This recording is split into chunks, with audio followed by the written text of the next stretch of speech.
No money changing hands. Just two soldiers speaking the truth. Help me. Help me to do this. That's it, I have to leave now. You don't shoot him, millions will die. Hello there, Seraphim17 once again, introducing you to my Battlefield 3 hard difficulty video walkthrough. And this is the level Uprising. So when you start this, you will be completely disarmed, you'll only have your knife, and you have to sneak through these ruins and this wreckage. And you're going to come up to a pipe later on here. I don't know if you can get seen by these guys' torches, just stay out of the beams is the general, consensus here to success. But coming up is a pipe, and you're going to get attacked by a rat. And this is no normal rat, this is like fucking Shredder. Or Splinter, sorry. Splinter's the rat out of Teenage Mutant Ninja Turtles. And he tries to kung fu your ass, and you have to kill it. But do not try and do it with the stab button in the game, or you will fuck up and it will get you killed. You have to do the quick time event, so just wait for it and do it accordingly. I've actually died here, it is embarrassing, but the cool thing about it is he flags the rat off before he dies, which is amazing and kinda cool. And this is actually the first real challenging level of the game. Everything so far has been pretty simple, been pretty standard. This was the first level I died on, and it's just because you take on a bunch of guys, they're very accurate, and they can kill you really quick if you're not expecting it.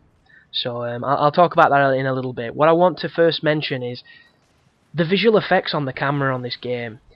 The one thing I like best about Battlefield 3 is this. Everybody who knows me, who knows my channel, knows I absolutely adore Kane and Lynch 2, and the main thing I liked about it was the visual style. I loved how it looked like it had been filmed. I loved the night glare on the camera lens. I loved, all the streaking lights and the high contrast stuff, and this game does it as well. This game does it slightly differently, and it does it beautifully. And there's just something about it, I don't know what it is, but I'm in love. I'm completely in love. I'm going to have to learn how to design it to videos because I want to start doing it because it just looks so cool. And I adore it. And there's just moments of this game where I could stand and stare because it just looks so awesome. But back to the gameplay. This corridor here is not too bad. Make sure you put this gun onto single shot because when you burst fire it automatically, it rattles everywhere. And this red dot sight's kind of weird at first. It took me a while to get used to it, but I actually really like it now. And it's a shame too because you don't see it too frequently. It's kind of hard to find a weapon with this sight on it. But just keep your distance, keep popping dudes. This area is very dark, so be careful. And make sure you pick up a secondary weapon that's not a shotgun. The shotguns are just going to put you into a range that's going to get your ass kicked. I see the RPK thing and I throw it on every time because I'm in love with this gun. This gun is so good. It's got a lot of ammo, it's got a lot of damage, and it's really good. There's hardly any recoil with single shot with some of the weapons, which is such a fun tool. But when you push out into this next bit of the ruined streets, this is the section where it gets a bit challenging up here because you do have a height advantage, but it works against you because the enemies are so accurate. And what you want to do is, there's a bunch of guys there where I just threw that grenade, there's a bunch of guys over there in that garage where I threw that grenade, and they're going to be shooting you, so you need to get ready to lay down really fast or you'll get killed. And all you do here is you keep poking up in this marketplace, peppering dudes, and as soon as that flare goes up, it means a bunch of reinforcements to your right are going to come. And you'll notice them because they've got lights. And the lights are so gay on this game. The lights will actually blind you. And the closer they get, the worse they look. And for some reason, when you shoot the lights, people don't seem to get hit as much. It's weird. It's almost like they're wearing armor. Because there's a guy that's going to nearly kill me. Look at this. I'm fucking shooting his tits off. It's like, what's happening? And he nearly kills me. But I kill him then. And he's no different to anybody else. The light was just screwing with me, apparently. So be very careful. Always be ready to lay down. And just use your grenades intelligently because there's an ammo crate here, so you can just keep on throwing them. I don't think I realised it was an ammo crate, that's why you don't see me spamming grenades, but in retrospect it definitely is because I've got all three of them back. But keep your distance. As soon as you take damage, lay down. You do never want to risk it. The luxury of this firefight is the checkpoint's not too bad here. It's actually quite kind. It's only later on when the checkpoints really start to, wipe the cock on your chin. But keep peppering dudes.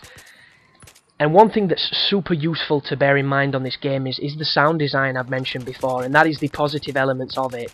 Everybody makes sound. All the sound is very detailed. So if you've got a good headset, if you're playing with one, you can sound haul like a champion. There's a section towards the end where you're moving through a firing range and there's guys with shotguns, and I get really unlucky on my recording run because my buddies do nothing but shoot and all I can hear is their stupid guns. But the first time I played it, they didn't make a sound. They'd already finished their firefight and I could hear everything. And just being able to hear your enemies gives you a big advantage. I've got a little story actually on a level later on that I'm going to tell where I was watching a film instead of listening to the game and I kept getting my ass kicked on a certain section and it was really funny, and as soon as I plugged my headphones in I kicked its ass, and it just goes to show how important sound is. But that fence is going to go up, that doorway, sorry.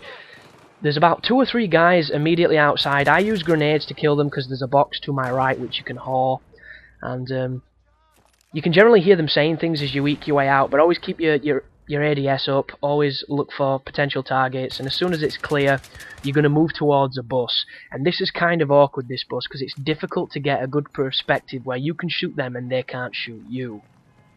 So when you first enter it, it's going to get hit by an RPG. There we go, there's the RPG, it knocks you on your ass, you're still in cover so you're not in danger, and now there's going to be a bunch of guys to my left and they all have torches. So I eke my way across here to try and see them, and that guy sees me before I see him, so I try and throw a grenade. I'm not too sure how successful it is, and after I've succeeded in this firefight, I actually make a mistake. There's 2 guys that will appear once you get on the other side of the bus and you carry onwards, and you can't do anything to them, you can't kill them because a building falls on them, and I actually waste a grenade, so do not do that, learn from my mistake, and you should be okay.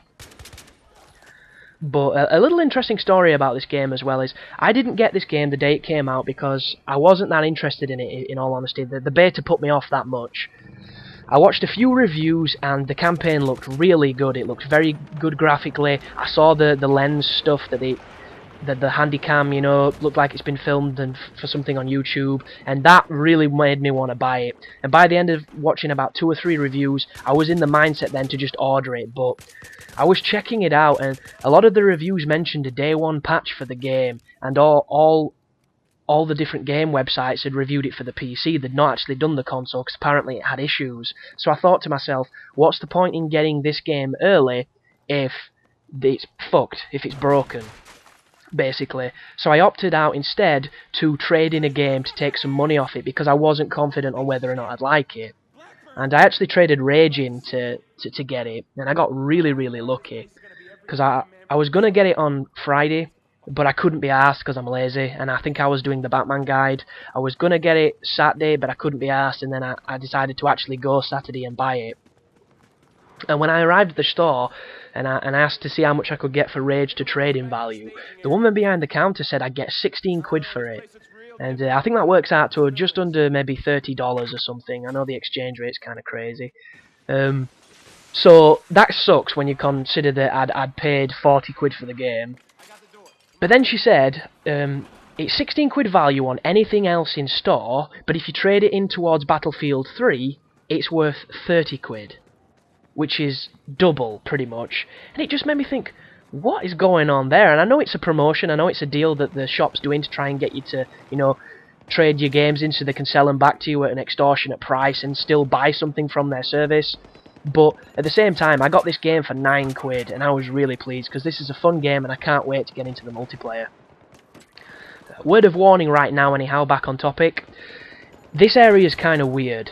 You're not supposed to shoot too many people, I don't think, because you can just run for it, but it's kind of random whether or not you'll get killed when you get into the Humvee. You'll notice I take this really scarily. I lay down, I run, I lay down, I run, and the reason for this is I got killed instantly when I ran down towards the Humvee. That does not necessarily mean it'll happen to you, it's just one of those moments where, hey, you might instantly die, you can't control it, it's just a load of bullshit, so I've warned you, and just be aware it can happen. And then this section is a little bit of an outro where you're going to be shooting people on this mounted gun. You will not take any real damage. That's the fantastic part of this game. All the rail sections are easy. And burst fire this gun if you can. It'll stop it overheating. I think I still managed to overheat it because I've got a pretty fast trigger finger when I want. And just, you know, shoot dudes, shoot dudes, shoot dudes. Do the first person shooter thing. It's nothing too tropical. It's nothing too different or exaggerated. It's all pretty standard. But the cool thing about Battlefield 3 is the first time you play it, the game does feel really, really long. The second time you play it, when you skip the cutscenes, the game feels really, really short, and it actually helped me a lot. Because I bought the game on Saturday, I beat the game on hard on Saturday, I started recording the game, and actually finished recording the game Saturday night. And it's the first time I've ever done that, bought a game, beat it twice, and got my guide completely done by the end of the same day, which is a really good feeling, and it makes me all the more inspired for Uncharted 3, because that's coming out real soon, and I want to get that up as fast as I can, because there's going to be a lot of people that are going to enjoy watching it who don't have PS3s. There's going to be a bunch of PS3 guys that are going to enjoy watching it because it's their console, and Uncharted's are pretty difficult on crushing, so there might be a couple sections that need some help, and I can't wait to play it too. But this is the end of Uprising. I'll see you guys in the next video, and as always, you take care now.